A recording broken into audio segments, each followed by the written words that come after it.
darn long. Too darn quiet. Too darn quiet.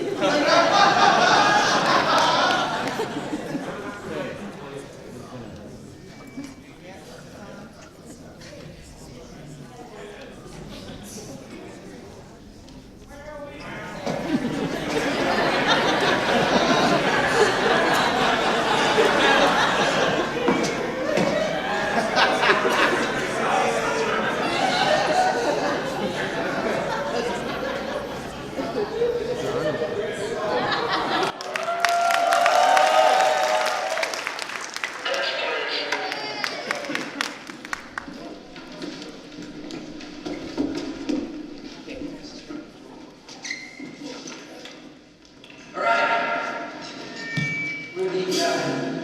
With the pinheads.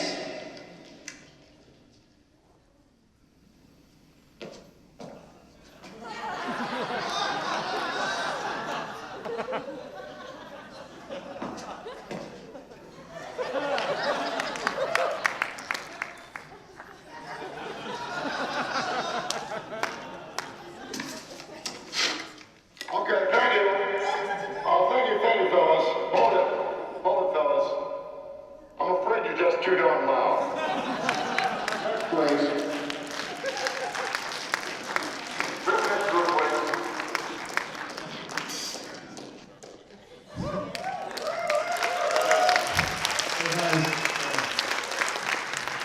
That is an extreme example of how important music is to movies.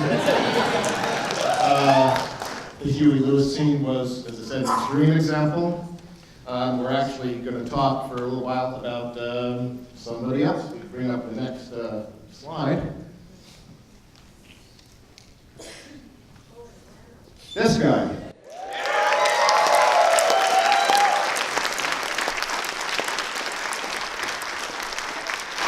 Mr. Alan Silvestri, who of course composed the wonderful scores for all three Back to the Futures. Here you've seen with Robert Zemeckis in the control booth. And right now, Alan's not with us because he was in Ghent receiving his Lifetime Achievement Award as at the World Soundtrack Awards. Then he went from there to Dublin, Ireland, where he was doing an event there for Back to the Future. So Bob Gale and other people are on the East Coast, and we're going down the West Coast, of course. So we have a guest who's going to come join me in a little bit, but I will introduce him now. He has been Alan Silvestri's scoring engineer since Romancing the Stone, Mr. Dennis Sands.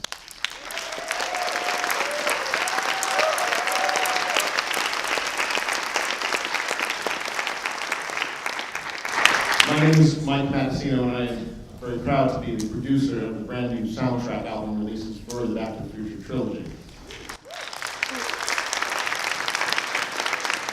And because we're discussing time travel, I'm going to do this in a little bit of reverse order.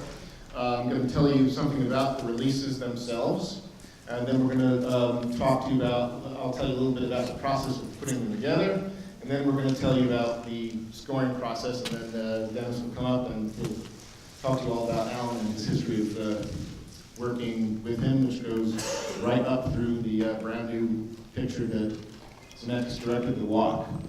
So we'll go to show you some of the artwork from the CDs and the brand new vinyls. So my buddy Dave is up in the booth. I met him in 1985 and put this together. Okay, so first we're going to start with talking about the original soundtrack album from 1985. This is readily available on CD, but it's been reissued in this picture disc vinyl on the Geffen label through Universal Music Group. That's for sale. So that's the original song album. And then we go on to the new CDs of the soundtracks. Part 1 on the Toronto label. Now, we came out with this in 2009 initially as a 2-disc set. How many have that? Okay, cool. Well, it's sold out. So, it's now been reissued. Now, that was a 2-disc set. It had a second CD that was an early bunch of recording sessions for the picture that the filmmakers decided after they looked at it to incorporate the theme more. So it gave Alan an opportunity to go back and re-record and retime some of his cues, make some changes. So that one's hard to find. You can still find it on the secondary market, but what Entrada has done now is reissue this as a single disc. And so it's just the score as you hear it in the picture, but it is remastered. And then in conjunction with that, the next image is part 2, also on the Entrada label. This is a 2-disc set. We've got the complete score on disc 1. Disc 2 is a collection of alternates, and it's about over an hour more material than was on the original album from 1989. And next, part 3 is on the Saraband label. They've held the phono rights to part 3 since 1990. And again, this is a 2-disc set. Disc 1 is the score from the picture. Disc 2 are, again, alternates, plus a great collection of what we call source music, which is music that you can tell within the picture that music is occurring. And it's all the material that they recorded for the Old West and that they did at the town festival and the bar and the saloon and all of that. It includes some things that you won't hear in the picture because Alan pre-recorded a bunch of classic Western tunes which they took up to the location in Northern California and played actually on the set while they were filming. So Doc and Clara, when they filmed, were actually dancing to a classic Western tune called Devil's Dream, later then replaced with the Alan's arrangement of ZZ Top's Double That. So those are the 3 CDs. They're all available now, shipping this coming week. And we move on to the Mondo vinyl record label. And with this, it's all about the art, and which we'll show you some of. But so all of the 3 scores, just the film scores themselves, are as you hear in the picture. I'm going to show you the front covers of the LP jackets. This is part 1. And part 2. And part 3. And we'll show you the gatefolds inside, which they're matching gatefolds in part 1, part 2, part 3. These are commonly available if you go to places like Urban Outfitters, Barnes & Nobles, these places that have catered to all you hipsters that are in the bottom. This one is, if you go onto the Mondo website, is the only place where you can get the ones that you're going to look at here. This is a limited edition, only on the Mondo website. Again, the front covers, part 1. This is a box set, by the way. This is part 1, part 2, and part 3. And those are just a box set, which comes inside a box that looks like, oops, I'm sorry, gatefolds first. Part 1, part 2, very hard to see the difference there, there's change. And part 3. And the box that these 3 sets come in looks like that. So pretty cool. So go to so Mondo's website will have it, but what we've done, okay, let's hold the slide there.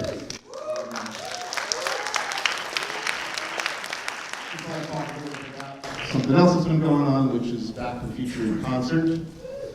This is an image, obviously, from the Hollywood Bowl. We did it in July. It was conducted by David Newman, and there's Alan, I believe, and Bob Gale taking their bows at the end. This is ongoing. We just did it at Radio City Music Hall about a week and a half ago. I was there.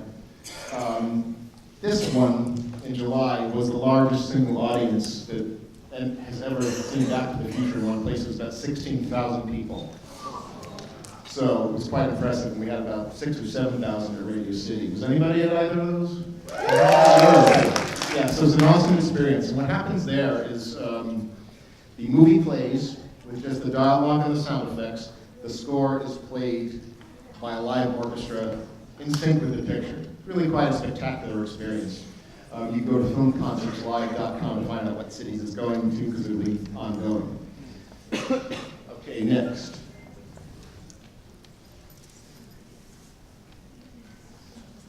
So all of this, because it's a little bit difficult to keep track of various labels and various releases, We sort of got everybody together to create a centralized website, the screen for which will be coming up, which is backtothefuturemusic.com. You can go there, and it's basically just sort of a click-through portal that will take you to the various labels and various releases.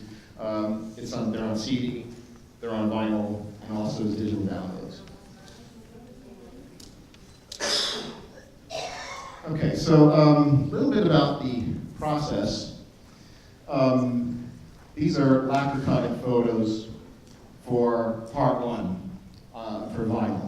This is at Bernie Grundman Mastering Studios in Hollywood, and as you see, it's just really handsome old piece of equipment. It's kind of amazing that this has sort of been resurging, and since Back to the Future is a lot about the 80s, you know, I think this is really cool to be fans of this.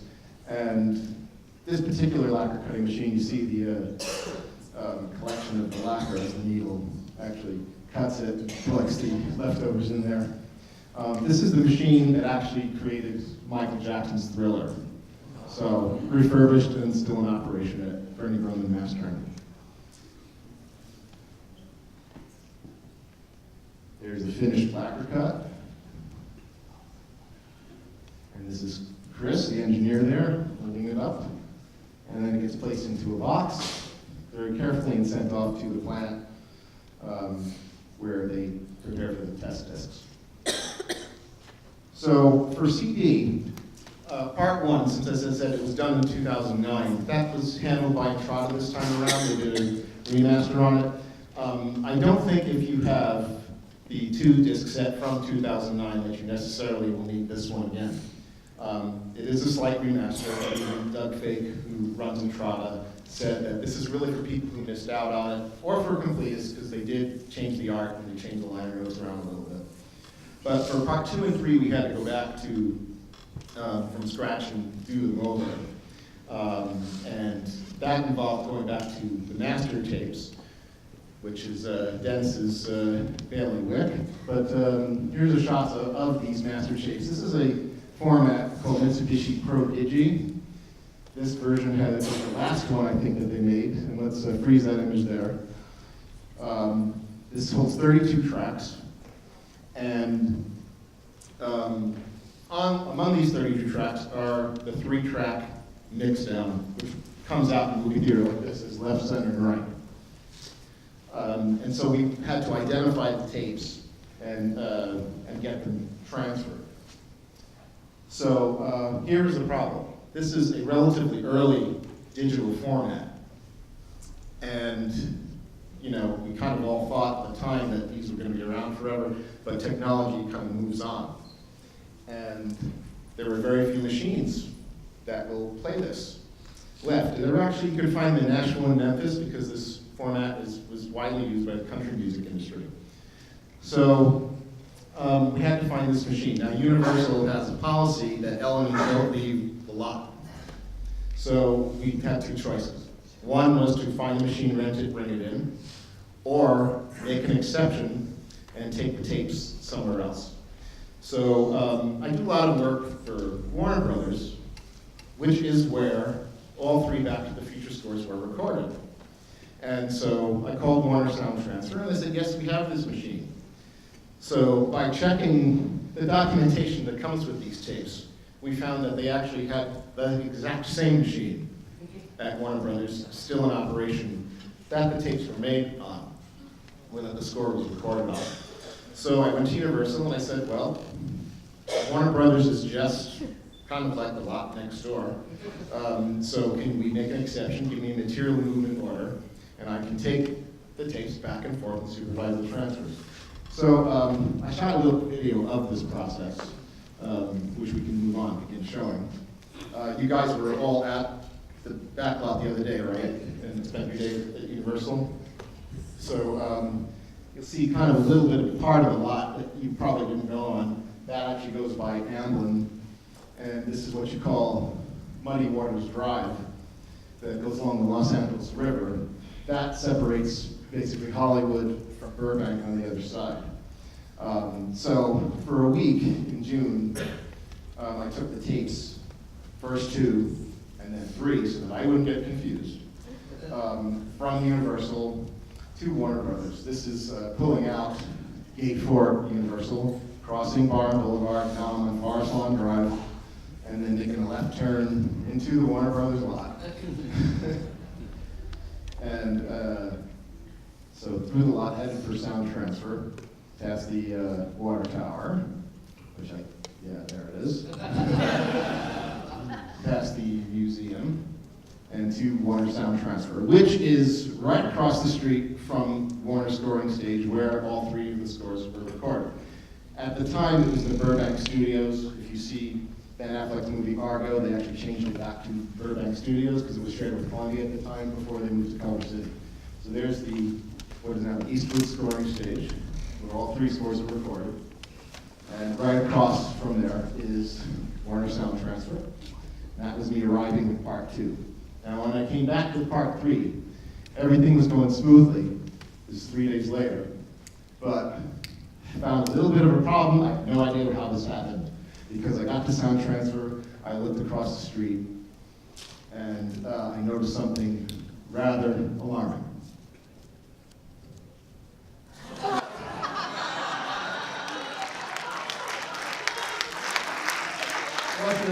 On June 16th. Somehow the timeline got restored, and everything was back to normal. And once again, it was the Eastwood story.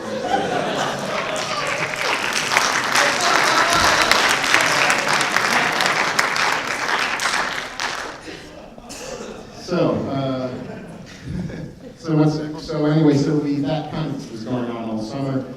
The whole mixing, mastering, approval process, the process of proving that test pressings on vinyl is just, it's just literally like watching paint dry. It takes a while, and so consequently the vinyls are still not ready, but you can pre-order them through Mondo with all that great artwork. So what I would like to do now is to show you a little bit about the scoring process itself.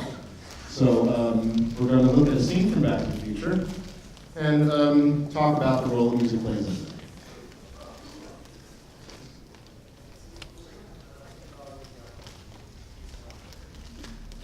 And McFly! I thought I told you never to come in here. What's it gonna cost? How much money you got on you? Well, how much you want, Biff?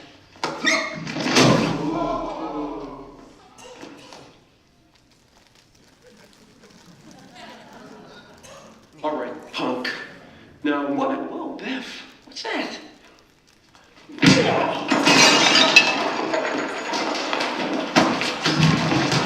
That's Calvin Klein.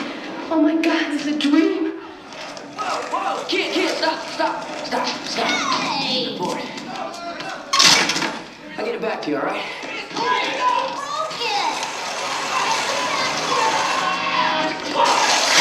Wow, look at him go.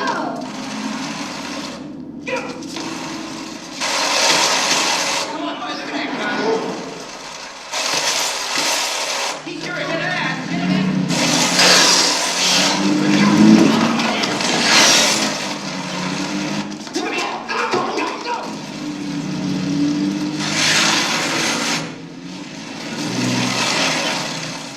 What's that thing he's on? It's a board with wheels. He's an absolute dream. Come on!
Okay, so now we're going to show you what Alan Silvestri did for this.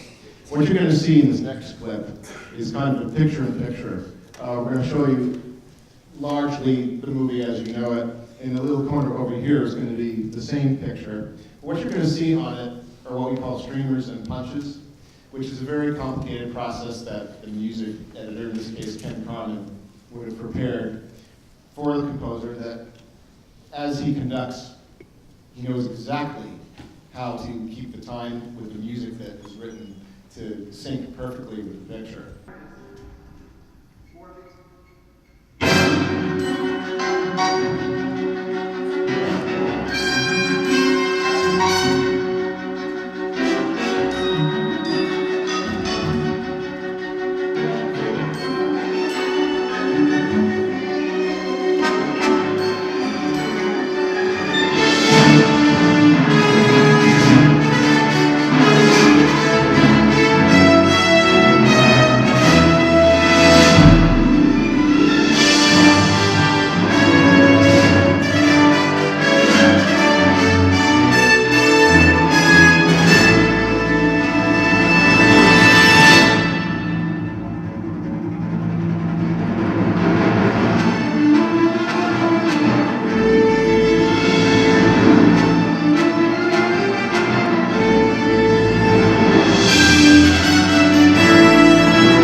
Do you guys feel the need to see the whole thing put together, or do you know it well enough? No. You want to see the finished thing? Okay, so we're going to put the, we'll just show you the scene as it was finalized. The audio in the dialogue effects, by the way, is the finished audio. So that's after the dialogue editors and the sound mixers and sound effects editors come in and finish everything. What you get before that, when the editors start working, is just the production sound. So you hear the wind machines, and the camera noise, and the temporary dialogue, you know, and the takes that are wrong, and all this, and all the edits and everything.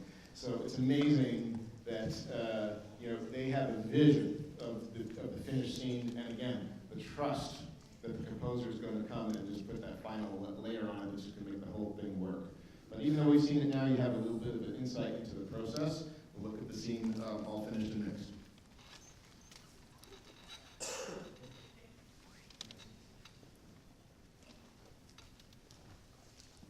Sometime in the future. Hey, McFly! I thought I told you never to come in here. What's it gonna cost you? How much money you got on you? Well, how much you want, Biff?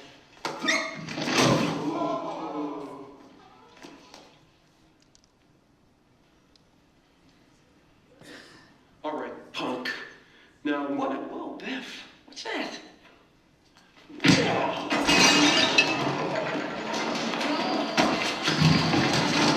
Calvin Klein. Oh my God, it's a dream. Whoa, kid, stop. Boy. I'll get it back to you, all right?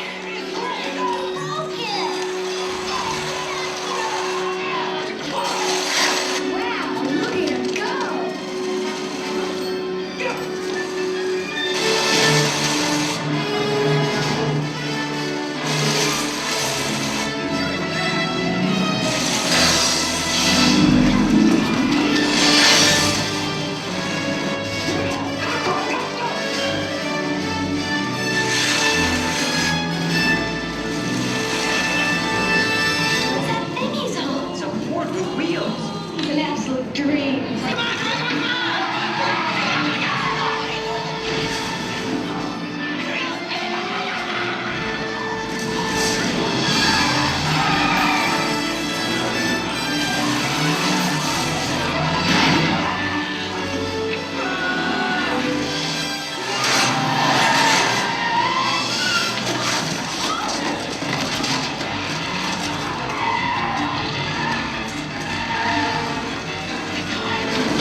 spot, kid. I'm gonna get that son of a bitch. Where does he come from? Yeah, where does he live? I don't know, but I'm gonna find out.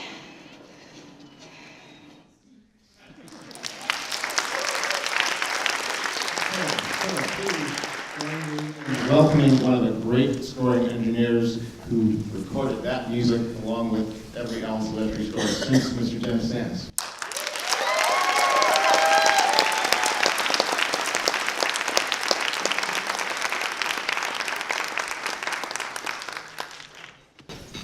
So I'm going to kind of moderate this and get Dennis to tell us some of the stories, and then hopefully we'll have some time to get some questions from you guys.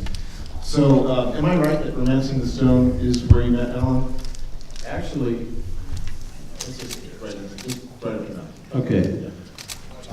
Actually, let me say, before we even get into that, I'd like to thank all of you for being here. I appreciate and respect that you are such big fans of this movie. You know, and I speak on behalf of everybody who ever worked on any of these.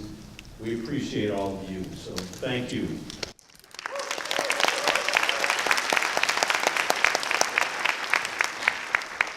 I actually met Alan working on many years ago, 1978 is when I first met Alan, and I was part owner of a recording studio in Hollywood at that time, and we did a lot of television work, and Alan was working on this pretty stupid TV show called Chips. Which maybe you folks have had the misfortune of watching. But, you know, listen, I can't be too critical because it gave me the incredible opportunity to meet Alan. Alan was a composer. We did, I think, 4 seasons worth of that show. And I met him doing that. The premise of the show was, you know, the plot honestly didn't really make much difference. It was always some dumb thing. And so the whole setup was you see these 2 guys riding their motorcycles, these very, very snug highway patrol uniforms, and they would go to some stupid thing. But it was really a setup for music and stunts. That was really the heart of these TV shows. And Alan, of course, wrote this great music. It was, you know, we had, of course, a small band and all that, but it was really wonderful. And we really hit it off. Our personalities somehow meshed. And I understood his music. He liked my engineering. And we've literally been working together since 1978. Romancing the Stone was this great opportunity for all of us, because Alan met Bob Zemeckis, and their relationship, as well as mine and everything with Bob, started with that movie, and that was a kind of a great story because Bob, they actually had 2 other composers. Bob had 2 other composers before Alan on that movie, and he hated everything that they did, and he fired them. And the guy was a music editor of that movie, who regrettably since passed away, but he called Alan when the second composer got fired, the morning. He called Alan, who he knew very well. He said, listen, he says, I'm working on this movie. And, the director had these 2 other composers, and he hated the music. If you write something and send me a copy, a cassette, I'll play it for Bob, see what happens. That was, the phone call was literally 9 o'clock in the morning. At 4 o'clock in the afternoon, Alan had written what is actually the end title music for real in the movie. The actual track, the music that Alan had written, is now the end title of that movie. He made a cassette and called a messenger sent it over to Bob, to this music editor. The music editor played for Bob. Bob says, yeah, I like that. I want to meet this guy. And next morning, they met, they hit it off, and, you know, we've now done worked on every single Bob Zemeckis movie ever since. That's sort of the beginning of our, you know, sort of working relationship. Well, it's interesting to me that this relationship between the composer and the scoring engineer, because you tend to have kind of enduring partnerships. John Williams used Sean Murphy, Jerry Goldsmith used John Spotnick, Lalo Schifrin liked Danny Wallen, and James Horner liked Simon Rhodes over in England. So what is it about that relationship? And we've got, you know, I talked about the trust that editors have with the composer, but then there's a certain kind of trust in things that where words aren't really required. You just kind of know. You just have some almost kind of a, you know, some kind of a ESP thing going. Well, there's a lot of moving parts in recording film music. There's a lot of stuff beyond the music that happens. It's a tremendously political situation. You have a lot of people involved. There's studio people, a lot of executives, a lot of opinions, and more than anything else, a lot of money. And because there's a typical high-end film nowadays costs in excess of $300 million. That's an awful lot of money. And what happens when you're working on the music always comes to the end. So they've spent all this money. And that creates a lot of nervous people. And so people are nervous, they're sitting in a room, especially if the movie isn't exactly what they had all hoped it would be. Now they're petrified, and they're looking at the music to help them, to maybe, quote, save the movie or make it much more watchable, more cinematic, whatever you want to call it. So the people on the music team, they need to have an understanding and a close relationship because they're in a war, especially in a scenario like this. There's a lot of nerves. As I say, there's a lot, you know, because of the money and all this stuff, it can be very, very tense. And that's where this job can be very difficult. And that's where you need everybody on your side. Alan in particular, when we do film scores, he's conducting, which means he's out on the podium. He's out of the control room. The control room, on the other hand, is where obviously I am, but also the director, the producers, the film editors, the film executives, etc. They're all chatting with one another. And you know, with Alan, I'm his representative there. I'm the one who, you know, I sit there and listen, and if I hear something that's kind of maybe going in a bad direction, I hear a conversation that's difficult, you know, I'll step up for him. I try to, you know, I just try to, you know, massage the experience. So there's a lot of stuff going on. And, you know, I have a kind of a good political sense, so I understand how to talk to people. Just to backtrack a little bit, my own personal background, I was, actually, when I went to college, I was a psychology major. And I thought, you know, I'm never going to be able to use this at all. You know, and so, as it turns out, I only use it every day. You know, it actually really helps to understand in this world personalities and relate to people and understand that, as I say, you know, executives are nervous. $300 million investment in a movie is very big, and it's you can understand why people are concerned. And so, for Alan, the part of our relationship is that, you know, he calls me his fireman. You know, I put out the fires that might start to exist in the control room. I understand people, I talk to them, we talk about, I try to massage the situation. When things are going great, it's easy.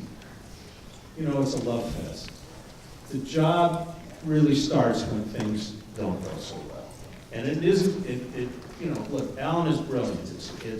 You're not going to find anybody who can write better music. So it's not about that. It's about all these other things. So the relationship, we develop a trust. Alan has a trust in me that I'm going to protect him.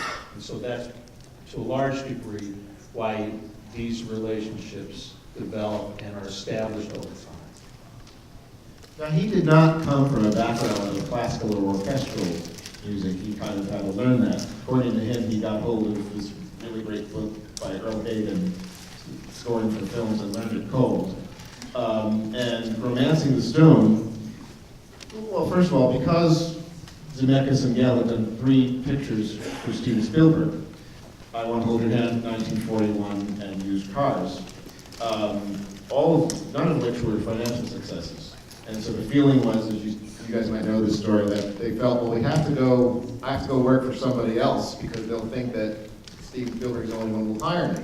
So we went and did Romancing the Stone, but because it was kind of an adventure picture coming out just a couple of months before Indiana Jones and the Temple of Doom, he wanted to go in a different direction than John Williams would have gone in. And so came up with this unique sound, had a lot of ethnic percussion and a lot of that kind of South American vibe.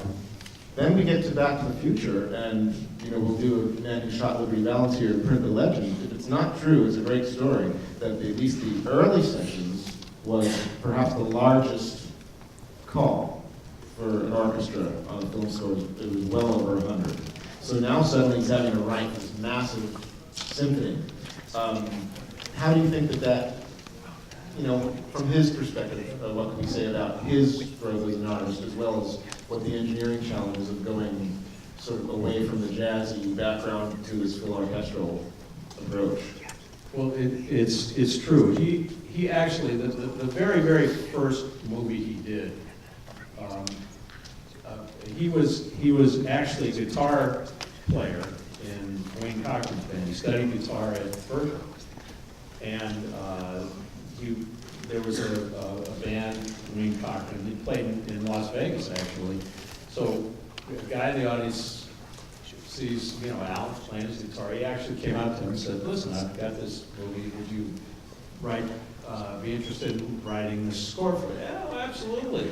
He had absolutely no idea how to do any of it. He didn't even know how to start, he didn't know what to do, so he literally got this book, spent all night reading this book. And just, it was a great book. It talked about the details and the sort of the technology and technique of doing film scores. And then he read the book and wrote this film score. Again, he didn't have a clue what he was doing, but he figured it out. And, it was hardly his greatest achievement, but it got him going. It gave him a confidence. So now we do, Romancing the Stone, and now he's, of course, he's done TV shows and et cetera before that. I think in between was Cat's Eye, which was all synth, right? Yes, it was all singular, actually. Okay. And synth, yes. And for me, I had absolutely no experience recording orchestra, zero. We did one movie called Fandango before Back to the Future. Fandango was the first time I actually ever recorded an orchestra in my whole life. So honestly, here comes Back to the Future, and tell you the truth, I didn't really have much of a clue what the hell I was doing either. But I talked to a lot of people, not a lot, a number of people, a few mixers, and got some advice, and I figured it out. And somehow it turned out all right. you know, although I have to admit, I do listen to it now, and I kind of wish I had a shot at re-recording it. But, you know, it was just something that, you know, for Alan, for me, the right answer was yes. And just, you know, I'll speak for myself. I didn't have a great deal of confidence in what I was doing initially, but once we got going, I felt good. It worked out okay. In relation, by the way, to the score, we recorded the entire score, and Bob and Alan take the whole score into the editing room, and they're going to play it for Steven Spielberg, who is really the main producer of the movie. They play the whole thing for him, and he says, "This is fantastic, but I need more of the theme. The theme is incredible. I've got to have more theme. You need to go back, re-record the score, and put more theme in." And we literally went back, after recording music for the entire movie, and redid about 60% of the movie. And Alan just put the theme everywhere. And it's a great, great thing. And of course, it was a brilliant call. Everybody knows the story of the Eric Stoltz thing. So there was a lot of bold moves. You know, that, just so you understand, that, again, that was a lot of money and time to do that. And honestly, at least someone like Steven Spielberg could have demanded that. But he was right about it, you know, but could have demanded and gotten the support of the studio financially to do it. So it was quite a move, but you know, it paid off in a huge way, although honestly none of us realized at the time what, you know, that the movie would be as big, as popular, and certainly have the kind of longevity it's had. Well, two things just to comment quickly about it. One is that it's pretty much, you know, a kind of a small domestic comedy in a way, yet the music gives it a real mythical quality. You know, it just almost, the epic quality that works. And plus, to just comment about the theme, what's great about it is just how economic it is, because it could be played as big fanfare, heroic thing. It could also be played slowly and tenderly as a thing for a relationship. So it just was, you know, you just lightning strikes, no pun intended. But you know, it struck. It just has this timeless theme. The little bird named Ken whispered to me about some of the real cool things that are still in store for this evening. So rather than go on for too much longer, we're going to take some questions. It could be about Alan or about Dennis's process or about the various albums that are existing. Okay, it's the black T-shirt. Yeah, Dennis, your process for the escape scene and the scene at the end, leading up from when the transition from high school to Doc Brown receiving that whole long sequence, were both the sequences recorded entirely whole, so the whole skateboard scene, all the music recorded together, and which was the scene, and the one at the end, all recorded together. And then the basic question, how do you make sure that it doesn't leak when you're doing that in terms of your feelings, sound engineering? Well, I honestly don't, I doubt that the skateboard sequence, I think, was recorded all in one piece. However, there was undoubtedly a number of takes, a number of passes with the orchestra. The final piece that went into the movie was a composite, if you will, of the best parts of each take. And that's typical of every film score that's done today, same thing. Very rarely is there a single take of a cue, especially one of this kind of complexity, energy, that is just one take. Usually it's a composite. And that's to do with performance as well as the timing. Right? Yes.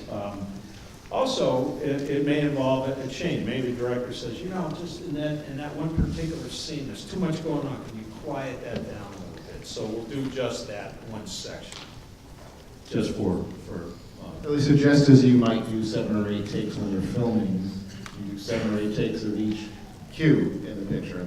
In the case of Skateboard Chase, it actually was all one take used, with the exception of the opening note, which came from the early sessions. Okay, I thought I heard it actually in editing. Oh, did you? I thought, I'm pretty sure I did, but. Yeah. But